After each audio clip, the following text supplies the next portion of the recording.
যখন মারা গেল তখন আমি বুঝতে পারলাম যে বন্ধু বলতে যেটা বোঝায় ও ছিল, এবং আমি বন্ধু হারালাম। Feel for him.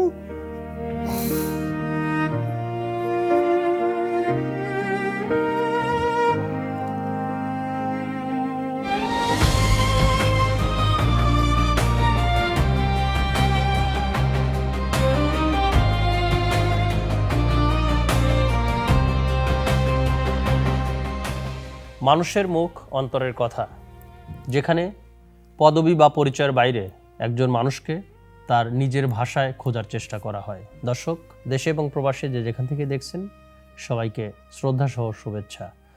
আজ আমাদের সাথে উপস্থিত আছেন ডক্টর মোহাম্মদ মাহবুব রহমান লিটন, সংসদ সদস্য, ময়মনসিংহ ৭। আসসালামু আলাইকুম। ওয়ালাইকুম আসসালাম। আপনি কেমন আছেন? আলহামদুলিল্লাহ। ওকে, আপনি ভালো আছেন? আমি ভালো আছি।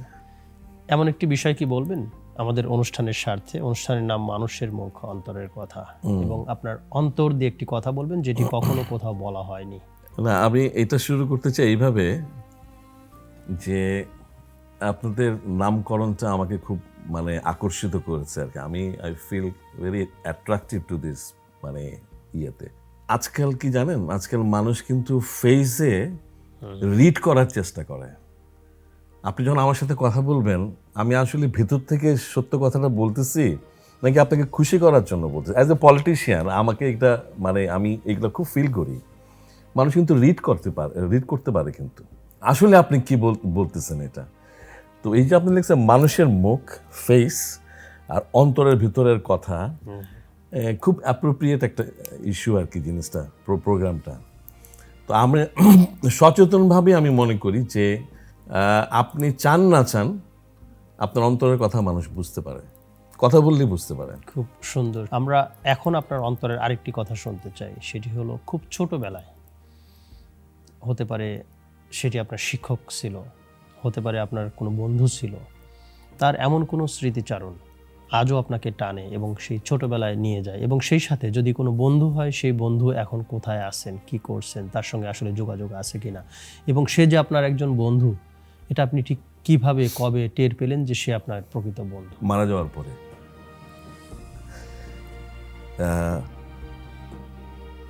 বাই ভার্চু অফ আমার আব্বার বদলির চাকরির জন্য আমাকে বিভিন্ন স্টেশনে থাকতে হয়েছিল। আমার school, shiny school, college, Notre Dame college, medical college, Dhaka medical college.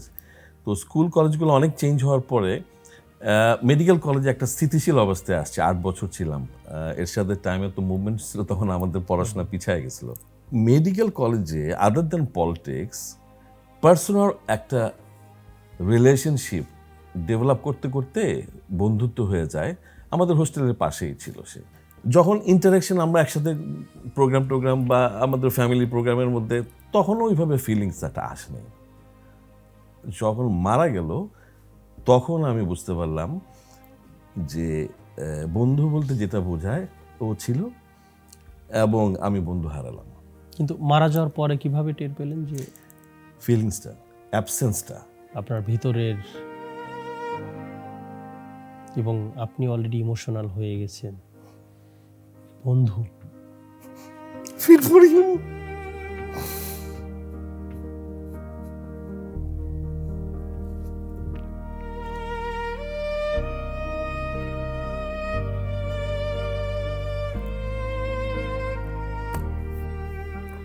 আল্লাহ তাআলা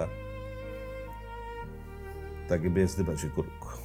আমাদের অনুষ্ঠানের প্রশ্নটাই হলো যে আপনার অন্তরের একটি কথা, এবং শুরুতেই আপনি বন্ধুকে বেছে নিলেন। এরকম বন্ধুত্ব, আমি জানি না যে মানুষের জীবনে এরকম বন্ধু হয় কি না। আমরা একটু পরবর্তী প্রশ্ন কি আমরা যাব? যদিও সরি, আপনি একটু ইমোশনাল হয়ে গেছেন। সরি, আমিও একটু বেশি হয়ে গেলাম, বিকজ অনেকদিন পরে। এটাই আসলে অন্তরের কথা। আপনি অন্তর থেকে ফিল করছেন, জন্যই তো আপনি আসলে ইমোশনাল হয়ে গেছেন, এবং অন্তরের কথাটি আপনি বললেন। আমরা পরবর্তীতে প্রশ্নে যাব যে জীবনে এখনো আপনার অনেক কিছু করতে মন চায়, যা করে এসছেন, এই সব কিছুই তো আসলে করে যাচ্ছেন বা করবেন, এগুলো আসলে কার জন্য?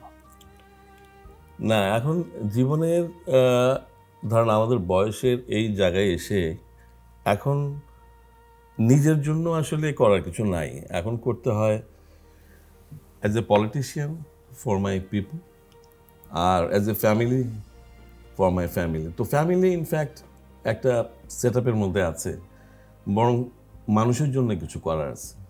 অ্যান্ড আমার প্রফেশনটাও অ্যাজ এ মেডিকেল ডক্টর, আমার প্রফেশনটাও এটার সাথে যায়। সব কিছুই তো মানুষের জন্যই।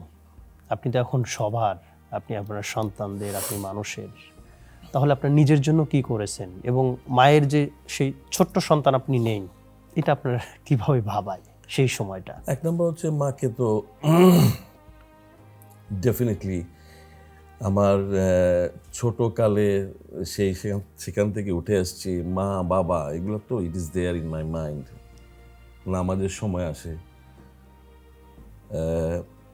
অন্যান্য সময় আসে, মাঝে মাঝে আসে।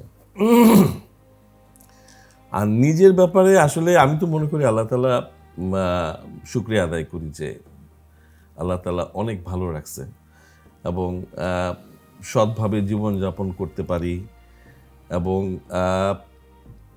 যাই কিছু করি মানুষের জন্য চিন্তা করে করি। সুতরাং নিজের স্যাটিসফ্যাকশন ইজ দেয়ার। যখন আমি একা থাকি তখন আমি চিন্তা করি যে how much satisfied I am, যে আসলে মানুষের জন্য করতেছি বা মানে ভালো কিছু করতেছি কিনা ইনফ্যাক্ট। তো তখন ভালো লাগে ভাবতে যে ইয়েস, আমি ইন দ্য রাইট ট্র্যাক, আমি ভালো মানে ঠিক মতোই আগাচ্ছি। তার মানে হলো আপনি একজন সুখী মানুষ। হ্যাঁ, আমি কিন্তু সুখী মানুষ, কোনো সন্দেহ নাই। মাশাআল্লাহ। আপনার জীবনের কোনো ভুল আছে?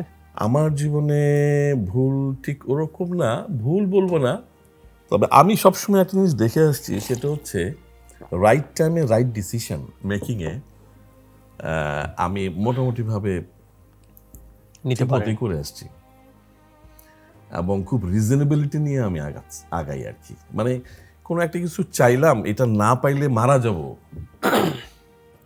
আমি মনে করি যে আল্লাহ তাআলা যদি থাকে ঠিক মতো তাহলে এটা আমি পাবো, অথবা আমি এটা হবে। কিন্তু এইটা না হইলে আমার এইরকম হবে, ওই রকম হবে, নাথিং ডুইং। এটা কি সুখী মানুষের একটি কৌশল? বলতে পারেন, সবকিছু স্বাভাবিক? হ্যাঁ বলতে পারেন। রিজনেবিলিটি নিয়ে যারা লাইফে রিজনেবিলিটি নিয়ে আগাবে, বি রিজনেবল থাকবে যারা, এদের কিন্তু কোনো তাদের সুখী হওয়াটা খুব মানে ইজি, সুখী থাকাটা খুব ইজি।